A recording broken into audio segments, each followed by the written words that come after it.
दोस्तों, प्रदीप फास्फेट में हलचल, मुनाफा फटा, शेयर 52 वीक हाई पर क्यों? ये फर्टिलाइजर स्टॉक पर अब रॉकेट उड़ने वाला है। दोस्तों, आज की वीडियो में हम लोग बात जो करने वाले हैं प्रदीप फास्फेट लिमिटेड के बारे में।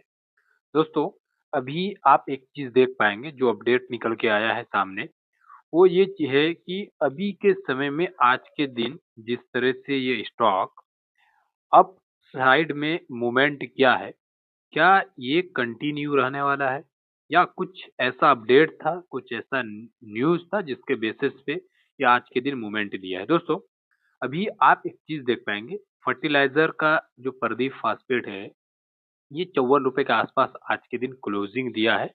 लेकिन यही स्टॉक अभी से कुछ दिन पहले अगर मैं आपको दिखा पाऊँ तो देख पाएँगे कि यही स्टॉक लगभग अभी से 1 महीना पहले ₹167 के आसपास ये ट्रेड कर रहा था। और क्या हुआ, क्या न्यूज़ आया जिसके बेसिस पे ये स्टॉक यहाँ पर आकर के क्लोजिंग दिया ₹154 के आसपास। दोस्तों, पूरा विस्तार से हम लोग समझेंगे। हाल ही में पीपीएल ने क्वार्टर 1 का फाइनल रिजल्ट जो जारी किया है, कंपनी का नेट प्रॉफिट 255 करोड़ रहा है, जो पिछले साल के मुकाबले इस साल क्वार्टर में रिजल्ट 5.3 करोड़ यानी 4326% सालाना जंप किया है। उसी क्वार्टर में रेवेन्यू भी जोरदार बढ़ा है। अभी के समय में लगभग 3754 करोड़ हुआ है, जो पिछले साल के मुकाबले 2367 करोड़ के मुकाबले बहुत ज्यादा है। दोस्तों, इसी बीच में कंपनी का जो 52 वीक हाई वाला जो मार्केट में न्यूज़ आया कि इस नतीजे के बाद भी बाजार में जबरदस्त उत्साह दिखाई दिया प्रदीप फास्फेट लिमिटेड को लेकर के। शेयर शेयर जो है भाव लगभग 17 से 18% बढ़कर 234 के आसपास पहुंच गया था। और अभी जो कंपनी है, ये कंपनी 52 वीक हाई के आसपास बना हुआ है। इसके अलावा कंपनी ने घोषणा की है कि अगले 2-3 साल में अपनी उत्पाद क्षमता बढ़ेंगे पैमाने पर बढ़ाई जाएगी।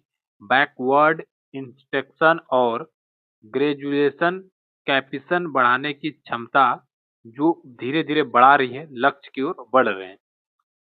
पीपीएल प्रदीप फास्फेट लिमिटेड ने घोषणा की है कि वह ओडिशा में अगले 5 साल में 4000 करोड़ निवेश करेंगे, जिससे न सिर्फ उत्पाद बढ़ेगा बल्कि नए रोजगार भी आएंगे। दोस्तों, इसके साथ में ही इन्वेस्टर के लिए क्या वीक पॉइंट है और क्या स्ट्रॉन्ग पॉइंट है और मेरा राय क्या है, इससे जानने से पहले मैं आपको एक चीज बता देता हूँ। दोस्तों, मैं ऐसे ही रेगुलर अपडेट लेकर के आता हूँ, जो न्यूज़ है, कुछ मीटिंग्स होते हैं, जो भी स्टॉक पे अच्छा न्यूज़ रहता है या कुछ ऐसा अपडेट रहता है जो कि आप सबके बीच लाना ज़रूरी होता है।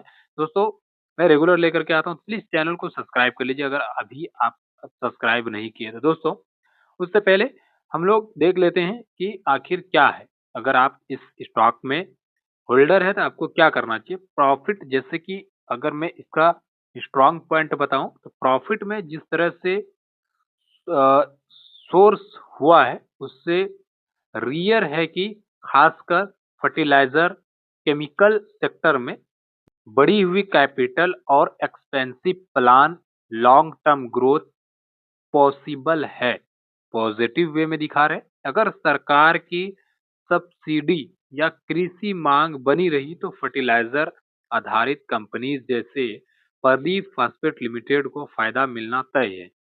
Share price already 52 week high के आसपास है, मतलब मार्केट ने इस गुड न्यूज को जल्दी अवेयर कर दिया है। इसके साथ में ही दोस्तों, रिस्क क्या है फर्टिलाइजर कंपनी में, ध्यान देने वाली बात है कि कमोडिटी रॉ मटेरियल की कीमत फ्लक्चुएट करती रहती है। अगर डिस्पोज हुआ या मार्जिन डबल हुआ तो फर्टिलाइजर सेक्टर में हैवली रेगुलेशन और subsidy environmental flow agriculture demand पर निर्भर करता है। पहले तो सोर्स आया, लेकिन नेक्स्ट क्वेश्चन में परफॉर्मेंस पर नजर रखेंगे। प्रदीप फास्फेट अभी भी turn round plus growth comeback पर दिख रहा है, मतलब पिछले मुनाफे से कई गुना ऊपर आकर के एक्सपेंसिव की दिशा में कदम बढ़ा रही है। अगर आप 2 से 3 साल का हॉरिजॉन देख रहे हैं तो इस स्टॉक में लॉन्ग टर्म होल्ड अच्छा रह सकता है। ठीक है। Fertiliser demand plus production caption बढ़ने से बेनिफिट जो है बढ़ सकती है। अगर आप शॉर्ट टर्म निवेशक हैं तो 234-240 रेंज अभी हाई लग रही है। थोड़ा इसमें सतर्कता बरतना पड़ेगा और वेट ऑन वॉच के मूड में हो सकता है। दोस्तों, ये वीडियो सिर्फ एजुकेशन पर्पज के लिए है। अगर आप लॉन्ग टर्म इन्वेस्टर है या आप शॉर्ट टर्म इन्वेस्टर है तो आपका जो भी फाइनेंशियल एडवाइजर है उनसे एडवाइस लेकर के ही काम करें। मिलते हैं ऐसे ही एक और वीडियो में, जब तक के लिए जय हिंद।